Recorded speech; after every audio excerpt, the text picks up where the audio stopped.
एखादा नेता स्वतःच्या पक्षाविरुद्ध बंड करतो, मुख्यमंत्री बनतो, सत्ता गमावतो आणि काही वर्षांनी पुन्हा त्याच पक्षात परत जाऊन मुख्यमंत्रीही बनतो.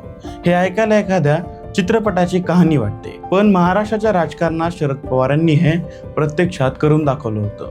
कहाणी आहे 1978 सालची. महाराष्ट्र काँग्रेसमध्ये मोठी फूट पडली होती. त्यावेळी शरद पवारांनी तत्कालीन मुख्यमंत्री वसंतदादा पाटील यांच्या सरकारमधून बाहेर पडत बंड केलं होतं. अनेक आमदारांना सोबत घेत त्यांनी समाजवादी काँग्रेसची स्थापना केली. त्यानंतर जनता पक्ष आणि इतर पक्षांच्या मदतीने पुलोचं सरकार स्थापन केलं. मात्र हा सत्तेचा प्रवास फार काळ टिकला नाही.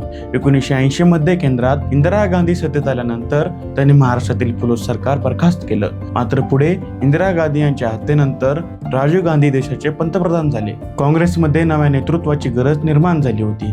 अशा परिस्थितीत राजीव गांधी यांनी शरद पवारांना पुन्हा काँग्रेसमध्ये येण्याचं आमंत्रण दिलं. अखेर 1986 मध्ये औरंगाबाद येथे शरद पवारांनी राजीव गांधींच्या उपस्थितीत आपला समाजवादी पक्ष काँग्रेसमध्ये विलीन केला. पुढे मुख्यमंत्री शंकरराव चव्हाण यांना केंद्रात बोलवण्यात आलं आणि शरद पवार दुसऱ्यांदा महाराष्ट्राचे मुख्यमंत्री बनले.